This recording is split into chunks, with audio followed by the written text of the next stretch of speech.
थोड़ी सी भी ढिलाई,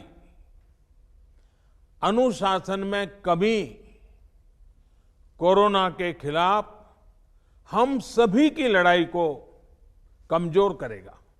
और इतने दिनों की जो तपस्या है उस पर पानी फिर जाएगा। हमें इस बात का हमेशा ध्यान रखना है कि हम कोरोना को जितना रोक पाएंगे, उसका बढ़ना जितना रोक पाएंगे, उतना ही हमारी अर्थव्यवस्था खुलेगी, हमारे दफ्तर खुलेंगे, मार्केट खुलेंगे, ट्रांसपोर्ट के साधन खुलेंगे और उतने ही रोजगार के नए अवसर भी बनेंगे। साथियों, आने वाले दिनों में अलग अलग राज्यों में इकोनॉमिक एक्टिविटी का जिस तरह विस्तार होगा, उससे मिले अनुभव दूसरे राज्यों को भी बहुत लाभ पहुंचाएंगे। बीते कुछ हफ्तों के प्रयासों से हमारी अर्थव्यवस्था में ग्रीन शूट्स दिखने लगे हैं। पावर कंजम्पशन जो पहले घटता जा रहा था, वो अब बढ़ना शुरू हुआ है।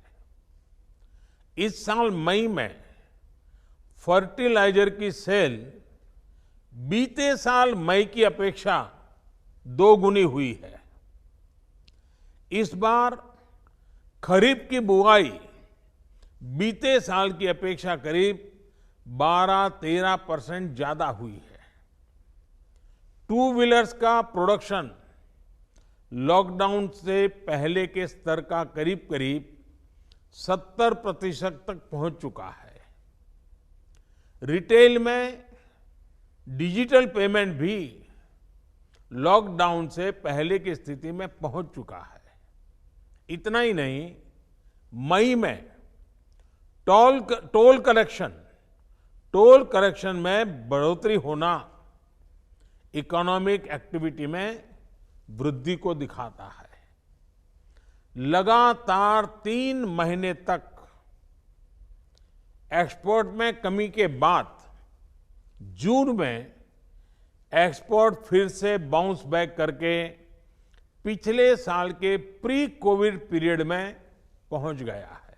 हमारी इतनी जनसंख्या होने के बावजूद भारत में कोरोना संक्रमण उस जैसा विनाशकारी प्रभाव नहीं दिखा पाया जो दुनिया के और देशों में कोरोना ने आफत पैदा की है। आज भारत में रिकवरी रेट 50% से ऊपर चला गया है। आज भारत दुनिया के उन देशों में अग्रणी है जहां कोरोना संक्रमित मरीजों का जीवन बच रहा है। कोरोना से किसी की भी मृत्यु दुखद है। हमारे लिए किसी एक भारतीय की भी मृत्यु असहज करने देने वाली है। लेकिन ये भी सच है कि आज भारत दुनिया के उन देशों में है जहां कोरोना की वजह से सबसे कम मृत्यु हो रही है।